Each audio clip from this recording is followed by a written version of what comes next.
Sir आपका स्वागत करता हूं अपने YouTube चैनल जेके कोचिंग सेंटर में। आज हम लोग यहाँ क्लास 10th के इतिहास पुस्तक के लेसन नंबर 1 जिसका नाम है यूरोप में राष्ट्रवाद के महत्वपूर्ण प्रश्न, जो कि काफी बहुत ही ज्यादा इम्पोर्टेंट है एग्जाम के व्यू से, जो एग्जाम में अक्सर पूछे जाते हैं। वैसे प्रश्नों को हम यहाँ पे समझेंगे।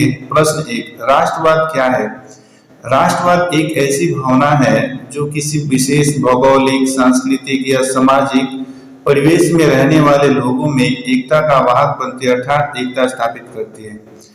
राष्ट्रवाद शब्द का अर्थ है किसी देश से उसका लगाव होना, माने किसी देश से किसी व्यक्ति का अगर लगाव है तो उसे हम लोग राष्ट्रवादी या राष्ट्रवादी बोल सकते हैं।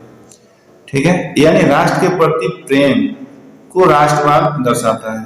राष्ट्रवाद एक ऐसी भावना है जो किसी विशेष भौगोलिक, विशेष का मतलब होता है खास, जिससे हमारा जुड़ाव होता है उसे हम लोग खास बोलते हैं।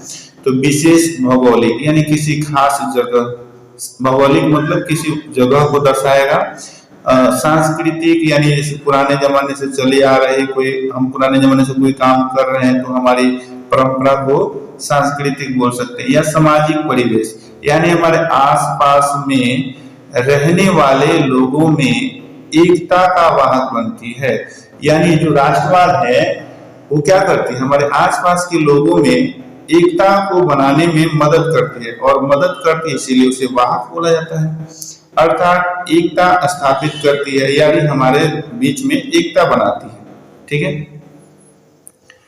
देखिए प्रश्न 2, मेटरनिक युग क्या है? यानी मेटरनिक युग मतलब होता है एक समय होता है, उसे हम लोग युग बोल सकते हैं। तो 1815 ईस्वी के वियना सम्मेलन में 1815 ईस्वी के वियना सम्मेलन में ऑस्ट्रिया का चांसलर मेटरनिक ने, देखिए वियना एक जगह, सम्मेलन जैसे कि कोई मीटिंग होता है, हम लोग किसी खास काम को अंजाम देने के लिए 10 लोग आकर उसके बारे में जो सलाह करते हैं तो उसी ही हम लोग सम्मेलन का नाम दे सकते हैं। तो 1815 ईस्वी के वियना सम्मेलन में ऑस्ट्रिया का चांसलर जो होता है एक सबसे बड़ा अधिकारी होता है, जो कि मतलब जिसके अधिकार में कोई क्षेत्र होता है, तो सबसे बड़ा अधिकारी मेटरनिक ने ब्रिटेन, रूस, प्रसा और ऑस्ट्रिया जैसी यूरोपीय शक्तियों से मिलकर नेपोलियन द्वारा स्थापित व्यवस्था को समाप्त कर, नेपोलियन ने मतलब जो भी अपने नियम कानून लगाए थे उसको, जैसे कि व्यवस्था या मैनेजमेंट होता है, ठीक है, जो भी नियम कानून है को समाप्त कर दिया। किसने? चांसलर, ऑस्ट्रिया का चांसलर मेटरनिक ने। किससे मिलकर? ब्रिटेन, रूस, प्रसा और ऑस्ट्रिया जैसी यूरोपीय शक्तियों से मिलकर नेपोलियन ने जो भी नियम कानून बनाए थे उसको समाप्त यानी खत्म करके यूरोप में फ्रांस में पुनः मतलब दोबारा, पुरातन मतलब जैसे कि प्राचीन मतलब क्या होता है कि पुराने जमाने से जो चले आ रही है, जो भी पहले नियम था उसे बोल सकते हैं। पहले वाला जो नियम था उस नियम को स्थापित किया यानी फिर से चालू कर दिया, उसे ही मेटरनिक युग कहा गया। प्रश्न 3, जर्मनी के एकीकरण की बाधाएं क्या थी? जर्मनी के एकीकरण में सबसे बड़ा रोड़ा ऑस्ट्रिया था।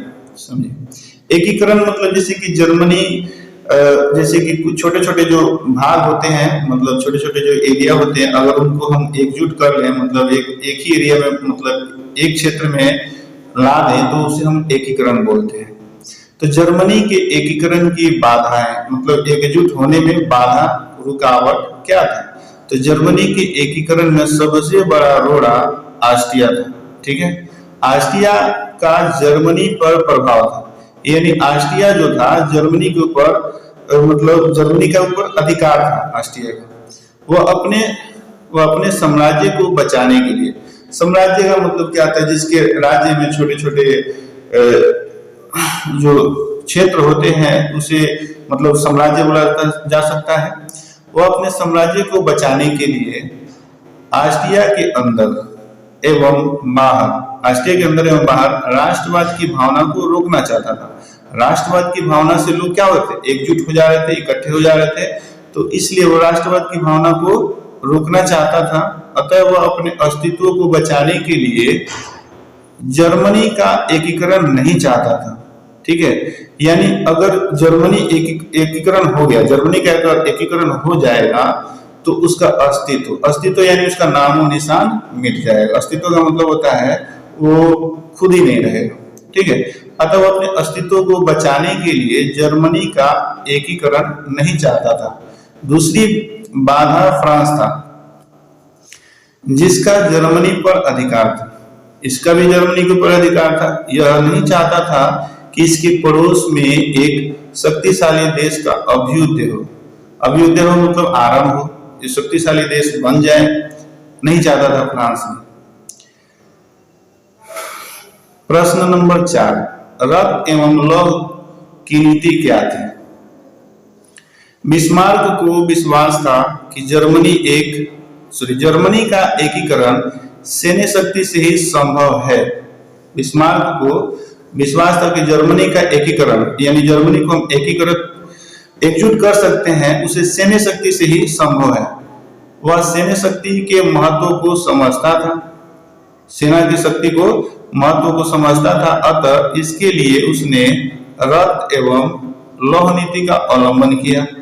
अवलंबन का मतलब होता है अपनाया, ग्रहण किया, तथा अपने देश में अनिवार्य मतलब होता है आवश्यक सैन्य सेवा लागू कर दिया यानी चालू कर दिया। ठीक है, लास्ट क्वेश्चन आज का हम लोग देखते हैं। प्रश्न 5, इटली तथा जर्मनी के एकीकरण में ऑस्ट्रिया की भूमिका क्या थी? इटली तथा जर्मनी के एकीकरण यानी एकजुट होने में ऑस्ट्रिया की भूमिका नकारात्मक थी। नकारात्मक मतलब कि न के समान थी। वो लोग तो चाहते ही नहीं थे कि वो मतलब इटली और जर्मनी एकजुट हो यानी एकीकरण हो उनका, तो इसीलिए उनकी भूमिका क्या थी? नकारात्मक थी। इन दोनों देशों में ऑस्ट्रिया का प्रभुत्व था। जर्मनी और इटली में किसका प्रभुत्व था? ऑस्ट्रिया का प्रभुत्व मतलब अधिकार होना। ऑस्ट्रिया का शासक मेटरनिख राष्ट्रीयता एवं प्रजातंत्र का विरोधी था। राष्ट्रीयता यानी देश माने एकजुट होने में, जैसे कि एक देश को बनने में, और प्रजातंत्र जैसे क्या होता है? एक शासन प्रणाली जिसमें प्रजा द्वारा चुने हुए प्रतिनिधि शासन चलाते हैं, मतलब जनता के द्वारा। प्रजातंत्र में क्या होता है कि एक ऐसी शासन प्रणाली है जिसमें प्रजा यानी लोगों द्वारा चुने गए प्रतिनिधि यानी जो व्यक्ति होते हैं वही शासन चलाते हैं, उसका विरोधी था। क्योंकि राष्ट्रवादी भावना के विकास से ऑस्ट्रियाई साम्राज्य टुकड़े टुकड़ों में विभक्त हो जाता। जो ऑस्ट्रिया के जो क्षेत्र थे वे माने टुकड़े टुकड़े यानी बढ़ जाते, विभक्त यानी अलग हो जाते। अतः अपने अस्तित्व को बचाने के लिए ऑस्ट्रिया के अंदर एवं बाहर राष्ट्रवाद की भावना को रोकना चाहता था। कौन? ऑस्ट्रिया का चांसलर मेटरनिख ऑस्ट्रिया के अंदर भी और बाहर भी राष्ट्रवाद की भावना को रोकना चाहता था। इसी कारण से वह इटली एवं जर्मनी का एकीकरण नहीं चाहता था।